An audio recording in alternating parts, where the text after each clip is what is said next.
Welcome into the inaugural episode of the Sparkin Over Broncos podcast. I am your host, Gage Madrid. Be sure to like, subscribe, download, share, all that good stuff. I would really appreciate it. It's a free and easy way to show your support. And without further ado, guys, let's jump right in. Russell Wilson once again in the news.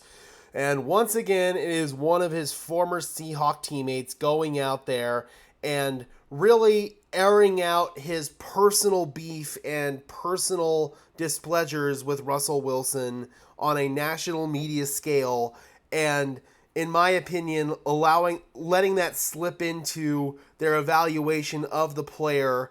And oh man, it's tough.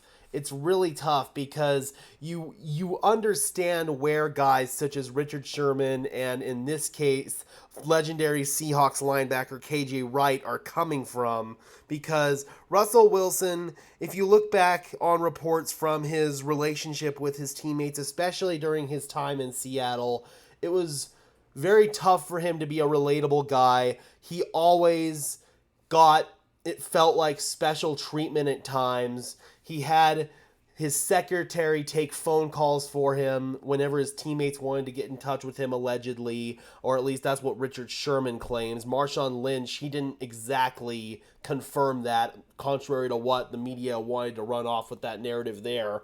But at the same time, I mean, Richard Sherman and KJ Wright and other members of the Seattle Seahawks, there's clearly some personal displeasure there with Russell Wilson, especially players who were members of the Legion of Boom on the defensive side of the ball.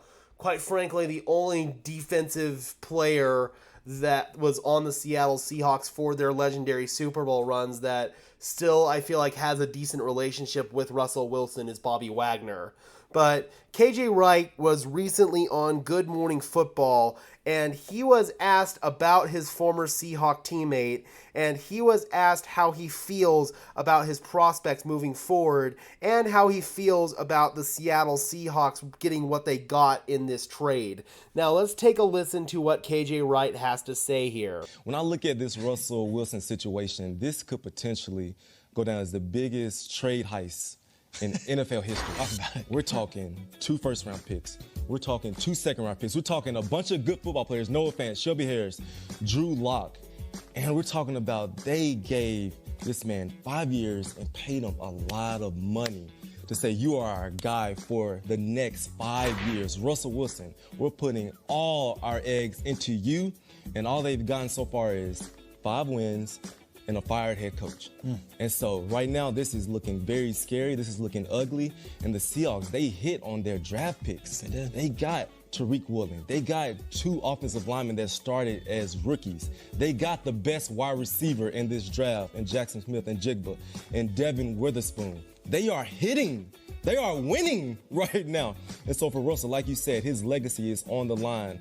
John Snyder and Coach Harrell are looking like geniuses right now. And so it's not over. It's just 1 year. But right now, it's looking pretty scary. And so I need Russ to get this figured out this year because, like you said, his legacy is definitely on the line. All right, so you cannot tell me that there's not some bias there. Now, I want to actually go over and review what the Seahawks got in the Russell Wilson trade, because now with all the players being selected from the draft picks that they got, the trade is officially complete.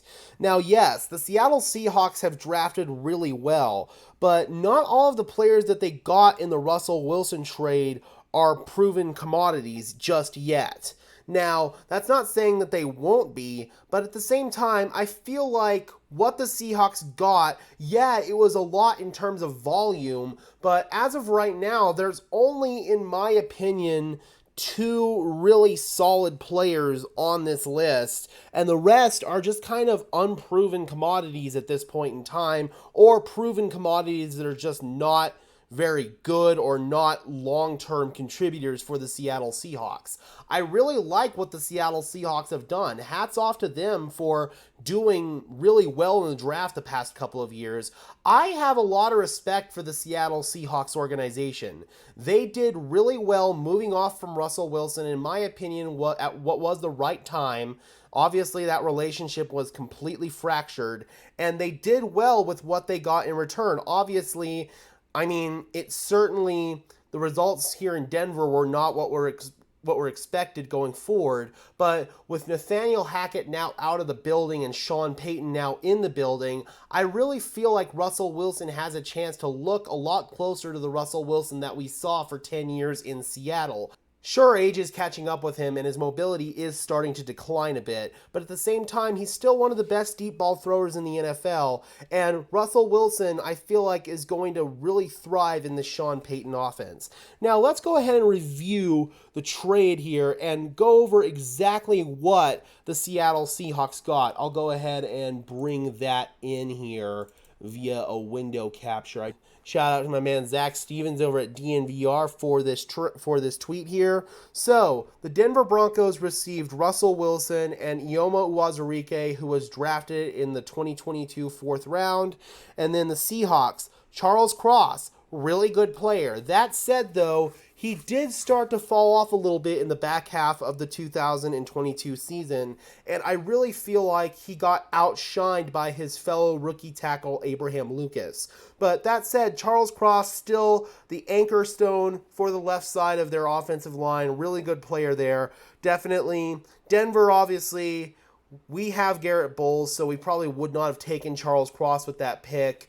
But Garrett Bowles, Charles Cross, you pick your player there, in my opinion. As of right now, I don't know if there's really that big of a gap between Charles Cross and a healthy Garrett Bowles at the top of his game. Now, Devin Witherspoon, obviously drafted in the first round this year by the Seahawks. He's one of the top corner prospects in this year's draft. The Seahawks have an embarrassment of riches at the cornerback position. They've got Tariq Woolen, who did have some surgery recently, I believe on his foot, so he may be sidelined potentially into training camp. They've also got Kobe Bryant, who's entering his second year. I really, really like the Seahawks cornerback unit, and adding Devin Witherspoon in the mix, that's a really good piece there. So that one certainly stings. That's a good player. But aside from that, man, I mean, Boye Mafe, he's got potential to be good. Derek Hall, same deal, but they're unproven commodities for the most part as of right now.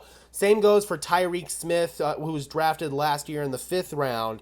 Then there's Noah Fant, who, in my opinion, has kind of reached his ceiling in the NFL. He's a tight end, too. He's not the Seahawks starting tight end.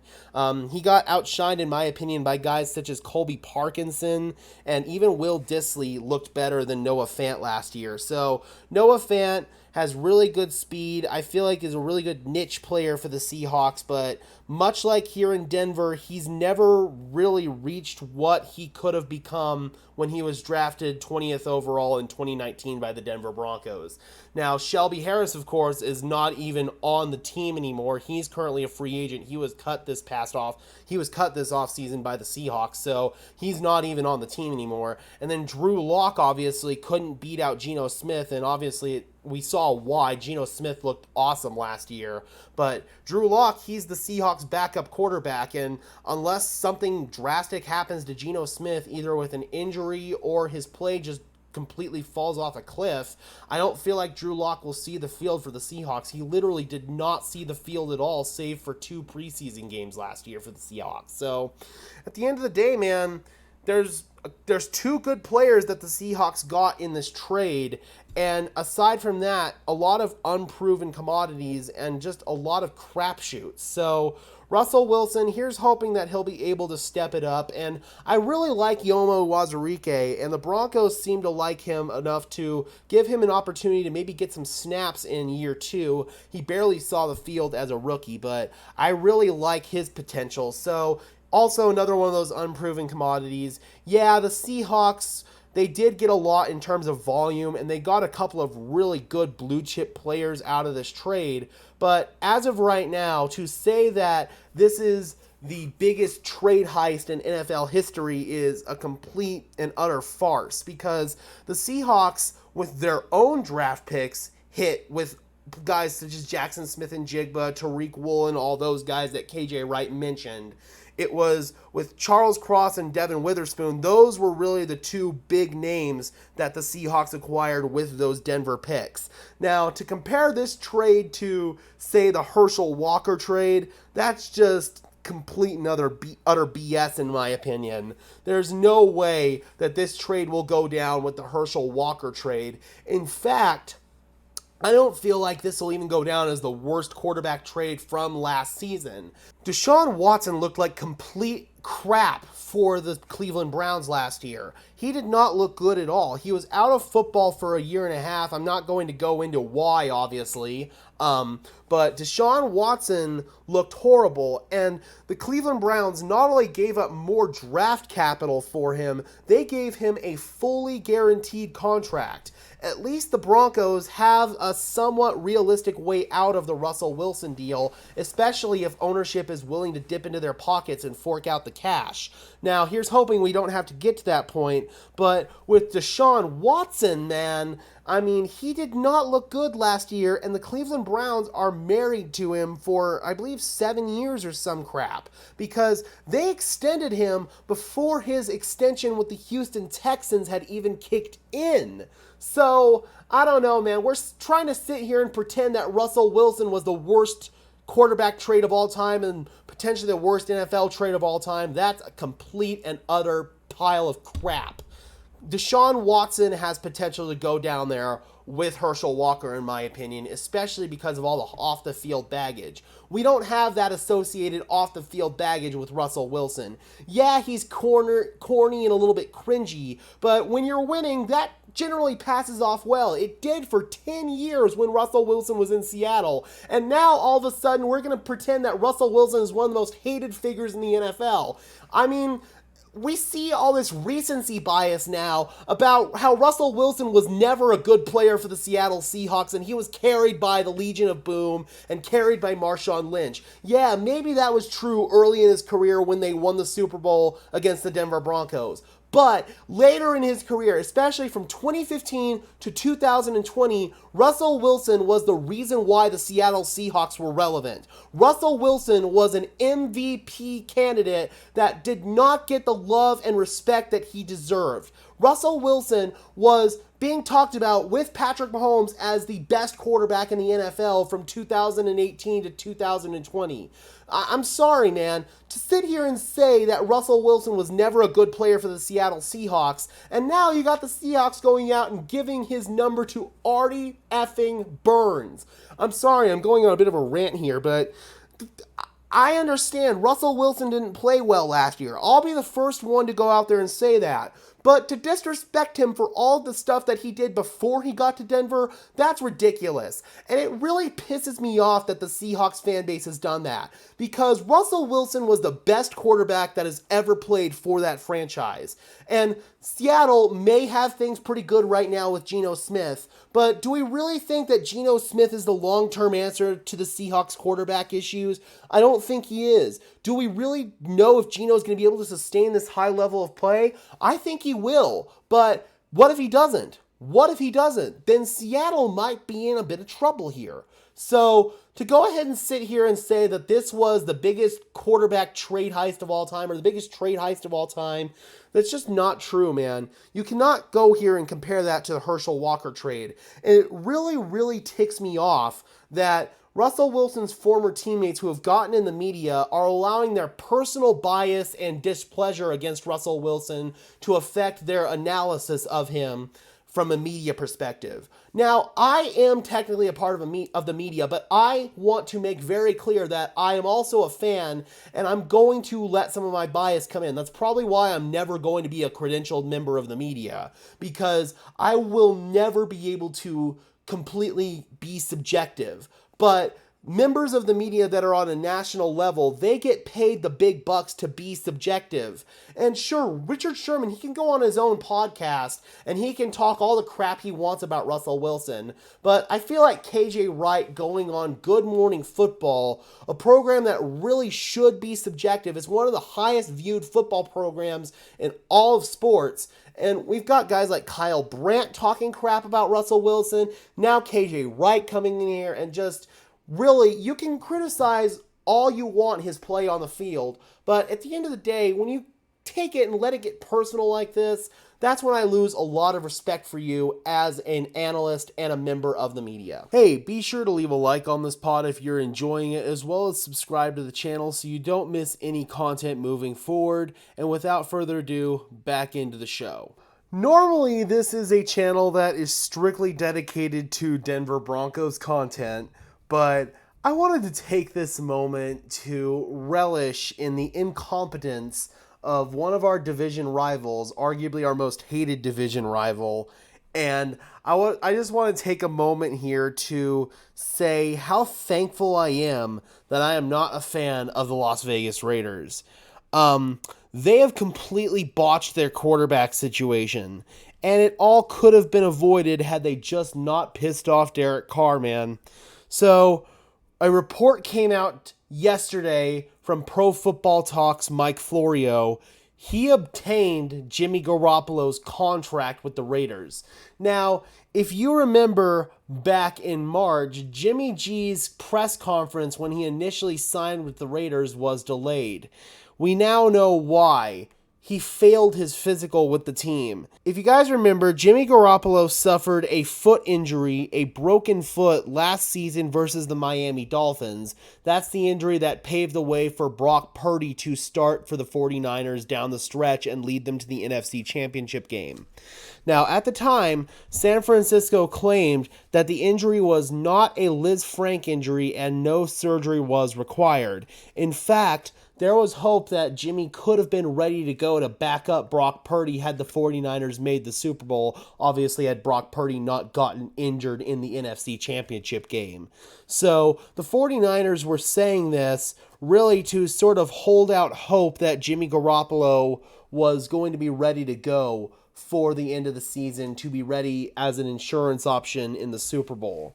Now, then he goes on to sign a 3-year contract with the Las Vegas Raiders, who obviously elected to move on from Derek Carr. They started Jarrett Stidham for the final 2 games of the season, and Stidham ended up getting a better offer from the Denver Broncos. So instead of bringing Jarrett Stidham back on a cheaper contract to compete for the starting job, the Raiders lost him to a division rival here in Denver, to the Broncos. So what the Raiders decided to do in free agency was go out and sign Jimmy Garoppolo, who obviously has familiarity with Josh McDaniels and Dave Ziegler, the Raiders GM, from their days in New England. Jimmy obviously started a couple of games for the Patriots back in 2016 when Tom Brady was suspended, and also prior to that, in relief of Brady, had looked pretty good and very comfortable in Josh McDaniels' system. Subsequently, he was traded to the 49ers and spent multiple seasons there from 2017 to 2022. So overall, Jimmy G had a really good run in San Francisco, maybe not what they had hoped when they had traded for him, but still, he led them to a Super Bowl and had a really good run in San Francisco. But he ends up going to the Raiders, and his press conference gets delayed, and we find out why. His physical was failed. He completely flunked his physical. So the Raiders, who had reporters there in the building for his press conference, ended up having to send them home because they had to delay his press conference and obviously tweak the contract that they had initially agreed to. I'm not sure if they had already put pen to paper and they had to restructure, or if pen had not been put to paper yet and they just had to go, oh crap, we need to fix this at the last minute. So nonetheless, however it happened, Addendum G was added to Jimmy Garoppolo's contract. Now, the Raiders said that there was nothing to see with Jimmy Garoppolo's press conference getting delayed. Well, it turns out that there was plenty to see. It was acknowledged that without Addendum G, Jimmy Garoppolo's physical would be designated as a failure, and the contract agreed to by him and the Raiders would be null and void. The contract language also confirmed that it was indeed a Liz Frank injury. Right after this addendum was added, Jimmy Garoppolo went out and had the corrective surgery. And if anybody is familiar with the return timeline for a Liz Frank injury, it's a significant portion of time. As much as the Raiders want to come out here and say that Jimmy Garoppolo is going to be ready to go for training camp, I don't know if that's really going to happen. I don't know if the 49ers didn't know that this was a Liz Frank injury, or they knew and just elected not to get surgery on Jimmy G.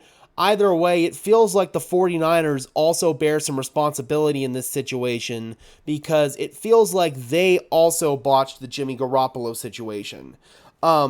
So this contract language confirmed that it was indeed a Liz Frank injury suffered by Jimmy Garoppolo, and he acknowledged that continuing to play on his injured foot could result in decreased performance and, quote, permanent disability. That's serious. Jimmy assumes all risk by playing on this contract and also waives any right to grievances or any future claims to either the Raiders, any future team, or anybody else involved in this injury moving forward. So Jimmy G cannot file a grievance now. He signed this contract. He signed his right to file a grievance away. And this is the part right here that really sends things into a tailspin for the Raiders. If Jimmy G cannot pass his physical by week 1, the Raiders have the right to move off from him and completely cut ties with his contract with zero financial penalty. So, in theory, as of right now, Jimmy Garoppolo, yes, technically he is under contract, but he's really not.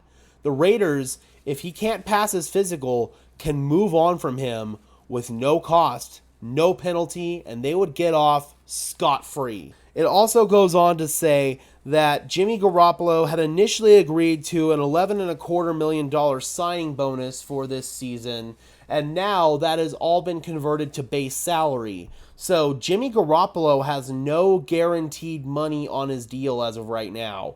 None. This contract is essentially all dependent on the health of his foot. He signed away that foot, essentially. If he can't pass a physical before the Raiders take on the Broncos here in Denver week 1, then Jimmy Garoppolo could be cut by the Raiders. This is an absolutely stunning revelation. And the Raiders knew that Jimmy Garoppolo's foot was not right. He had the surgery back in March, and they still elected not to address the quarterback position until the 4th round when they selected Aiden O'Connell out of Purdue. Aside from that, their backup quarterback is Brian Hoyer, and they also have Chase Garbers, who was an undrafted free agent last year on the roster. The Raiders have completely botched their quarterback situation. Yes, the relationship between him and Josh McDaniels was fractured. That all could have been avoided by not bringing in Josh McDaniels at all and giving the coach who led the Raiders through a bunch of turmoil in 2021, Rich Bisaccia, a fair shot at the job, or at least hire somebody that was more competent than Josh McDaniels. And when they brought in Dave Ziegler as GM, it was a package deal. When they brought in Dave Ziegler, you knew that they were going to get Josh McDaniels. This all could have been avoided by A, not bringing in Josh McDaniels, and by extension, not pissing off Derek Carr. Now, I want to talk to you guys about what the tandem of Rich Bisaccia and Derek Carr was able to lead the Las Vegas Raiders through in 2021. Need I remind you? First of all, there was John Gruden resigning prior to our Week 6 game against the Broncos here in Denver. They came in here and slaughtered us after that game. John Gruden had all those emails come out, obviously, from the investigation into the Washington football team. And so he ended up resigning to basically save a little bit of face. Then, not even 2 weeks later, was the Henry Ruggs incident. Then there was Damon Arnett, their other first-round pick from 2020, who was cut because of a DUI and for some other stuff. I don't want to talk about exactly what he did because I don't want to get this video demonetized. You can go look into it if you want. On top of that, he helped oversee the Raiders' transition, Derek Carr did, from Oakland to Las Vegas. And in 2021, despite losing his top wide receiving option in Henry Ruggs, Carr was able to throw for a career-high 4,800 yards, 23 touchdowns, and a 68% completion percentage with a 94 passer rating. And mind you, this was all with Greg Olson, the offensive coordinator who had been there for years, but he wasn't the play caller. John Gruden was. So this was all under complete circumstances that were against Derek Carr. He was able to thrive and helped lead the Raiders to the playoffs. Sure, some of their wins were very fluky and were some really lucky wins by one score, and Rich Bisaccia wouldn't have been sustainable as the head coach for the Las Vegas Raiders moving forward. But at the same time, moving on from Rich Bisaccia to hire Josh McDaniels, in hindsight, looks like an incredibly stupid move. Who would you rather have, Raider Nation? Rich Bisaccia or Josh McDaniels? After Josh McDaniels comes in and the Raiders go out and trade for the best wide receiver in the NFL and Derek Carr's best friend in Davante Adams, and they hire Josh McDaniels, who is supposed to be an offensive genius. Derek Carr's touchdown interception ratio did say the same, but his completion percentage fell by 9%, and he threw for 1,300 less yards last season. And he did that in playing 2 less games. I don't know how that was possible. Oh, yeah, I do. It's because Josh McDaniels sucks. His scheme has not worked outside of New England. He failed in Denver. His scheme sucked in Denver. That was one of his many failures in Denver. And then he failed as the Rams offensive coordinator. It's only been in New England that his offensive scheme has been successful. I can't exactly explain why, because in New England it seems to work really well. But whenever it's outside of New England, his scheme and his play calling is absolute dog doo-doo. The Raiders, granted, Rich Bisaccia may not have been the long-term solution as their head coach. He still gained the respect of the locker room and, in my opinion, deserved another shot at the job. Worst case scenario, he would have failed, and the Raiders would have probably at least been in a better situation than they are right now. They would have probably been in position to maybe get a quarterback in the draft. They would have had a management situation that would have had the balls to actually take a quarterback. Or, even better, Derek Carr would not have regressed had they not brought in an incompetent coach in Josh McDaniels. Sorry, I'm having some trouble talking, but this is really, really frustrating, and I'm someone who absolutely despises the Raiders. But I can also sympathize with what they're going through right now, because we went through the same crap here in Denver with Josh McDaniels several years ago. Granted, it did lead us to Peyton Manning and Von Miller in the greatest period in franchise history, in my opinion. Well, maybe not the greatest period in franchise history, but at least the greatest period in franchise history that I was alive to see.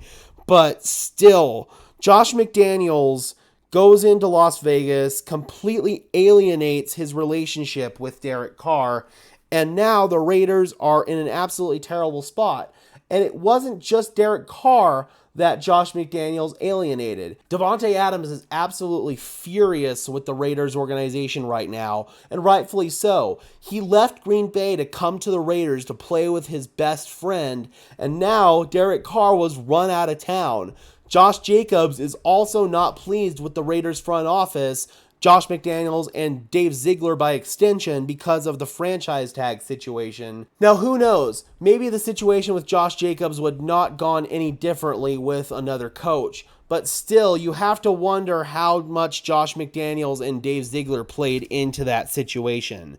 Several star players for the Raiders were either exiled out of town or are probably going to be pushed out of town at some point in the future, and it's all because they hired a locker room cancer of a head coach in Josh McDaniels. He famously lost the entire locker room here in Denver during his stint as our head coach, and he also famously exiled our quarterback out of town in Jay Cutler, much like he did during his tenure with the Las Vegas Raiders. Granted, Derek Carr at least lasted 1 season with Josh McDaniels. Jay Cutler couldn't even last 1 season. He was traded before the season even started with Josh McDaniels being here. That's how much of a toxic relationship Josh McDaniels buds with his quarterbacks that aren't named Tom Brady. And speaking of Tom Brady, it all feels like the Raiders exiled Derek Carr because they thought they were going to sign Tom Brady as a free agent, or at worst, get Aaron Rodgers in a potential trade. Neither one of those things happened. They had to pivot to an injured Jimmy Garoppolo, and despite knowing that he was injured and knowing that there's a chance that he won't be on the team next season, they still elected not to address the quarterback position until the 4th round and ended up taking Tyree Wilson at 7th overall. They could have brought in somebody else. They could have traded down and drafted Will Levis, who fell all the way to the 2nd round. And they still probably could have gotten Tyree Wilson. So, oh God, man, the Raiders are such an incompetent organization. As a fan of the game overall, it's really frustrating to watch. But as a Broncos fan, I absolutely love it because it's one less threat in the division. And quite frankly, I don't feel like they're going to get Caleb Williams. They might get Drake May, but the Arizona Cardinals right now are looking like a team who is absolutely tanking. The Raiders are still going to try to sell the BS narrative, even if they trot out Aiden O'Connell, that they're trying to compete and that they're trying to win games. But no matter how you slice it, the Las Vegas Raiders have the 4th best quarterback in the division. There's no way you can get around that. So if you're trying to compete and you've got a division that's got Patrick Mahomes, Justin Herbert, and hopefully an improved Russell Wilson as your competition, and you're trotting out either an injured Jimmy Garoppolo, Brian Hoyer, or Aiden O'Connell, and I don't think Tom Brady's going to play for the Raiders. It really feels like Tom Brady is done, especially if he wants to go and be an owner for the Raiders, because it looks like that's going to get approved, and probably the only way that does get approved is if Tom Brady commits to saying that he's 100% done playing football.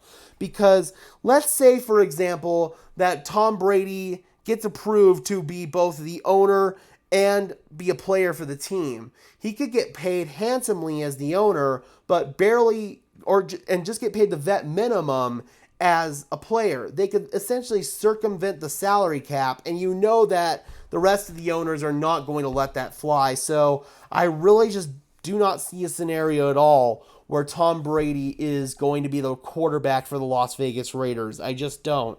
So the Raiders have themselves in a really bad situation. Even if Jimmy Garoppolo is ready to go by training camp or by week 1, there is a strong chance for re-injury. Liz Frank injuries are incredibly tricky, and that was acknowledged in his contract. So the Raiders are in big trouble, and as a Broncos fan, I absolutely love it, and I'm absolutely grateful that I'm not a Las Vegas Raiders fan. Hey, be sure to leave a like on this pod if you're enjoying it, as well as subscribe to the channel so you don't miss any content moving forward. And without further ado, back into the show. Last season, in the last 6 games of the year, Denver Broncos wide receiver Jeudy really established himself as a favorite target for Russell Wilson and really broke out as the team's #1 wide receiver. He finished the year with 6 receiving touchdowns and just 28 yards shy of his first 1,000-yard season. The Broncos clearly believed in Jeudy enough as their future at the wide receiver position to pick up his 5th-year option. Now, bigger and better things are expected for Jeudy in his first year under Sean Payton's offense and his 2nd year working with Russell Wilson. The hope here in Denver is that Jeudy will play a big part in Russell Wilson bringing back some of the former glory that we saw of him for his 10 years in Seattle. In fact, one NFL pundit in particular, NFL.com's Bucky Brooks, has really high hopes for Jeudy this season. Let's take a look at what he had to say. Now, this information indirectly is coming from Mile High Huddle. The route running specialist has a chance to emerge as the Broncos' featured pass catcher in Sean Payton's offense. As a versatile playmaker with the potential to create mismatches from the slot or out wide, Jeudy gives Payton a versatile chess piece to deploy all over the chessboard. Given the creative play caller's success with Michael Thomas, Brandon Cooks, Marcus Colston, and many others over the years, Jeudy could finish with 100+ catches as Denver's #1 option. Now, I already know what a lot of you guys here in Broncos country are going to say. Jeudy isn't our #1 receiver, Courtland Sutton is. Personally, I feel like the last 6 games of last year really proved that that's no longer the case. Courtland Sutton still figures to be a very key part of this Denver Broncos offense. Same goes for Tim Patrick and Marvin Mims, who was drafted in the second round. But at the end of the day, Jerry Jeudy is the guy with the first round pedigree, and he seems to be the guy who has the best rapport with Russell Wilson at this point in time. It looked like in training camp last year that guy was going to be Tim Patrick before he went down with his torn ACL, and who knows, maybe that'll happen again this year and Russ will refine that chemistry with Tim Patrick. But I really feel like Courtland Sutton is not Russell Wilson's favorite target. He's just not. He's not his number one target. Now, that's not to say that Courtland Sutton will not be a big part of this offense. He's still our best 50-50 ball guy, and he's got a freakish catch radius because of his size. So he's still an excellent jump ball guy, and Russell Wilson will continue to use him in those situations. Now, if we come over here and take a quick look at the Denver Broncos unofficial depth chart at wide receiver according to ourlads.com, you'll see here that Courtland Sutton and Tim Patrick are listed as the two outside wide receivers, Jerry Jeudy listed as our starting slot. Marvin Mims, I feel like he should be more in the slot category than the outside category, but they've got KJ Hamler listed as the direct backup to Jerry Jeudy in the slot. But as we've talked about earlier, Jerry Jeudy can play both the slot and outside as well. Now, of course, we've also got Marquez Callaway, who we signed in free agency from the New Orleans Saints, as well as Little Jordan Humphrey, Taylor Grimes, an undrafted free agent, Brandon Johnson and Jalen Virgil still around, Kendall Hinton, Hall of Fame quarterback, still around, not sure about his chances to make the roster. Montrell Washington, technically listed as a wide receiver, but he's more of a gadget guy / punt returner, and I really feel like he's in danger of getting cut even before training camp starts, quite frankly. So we've got some really interesting pieces at the wide receiver position, and it's going to be a really interesting battle for those bottom spots.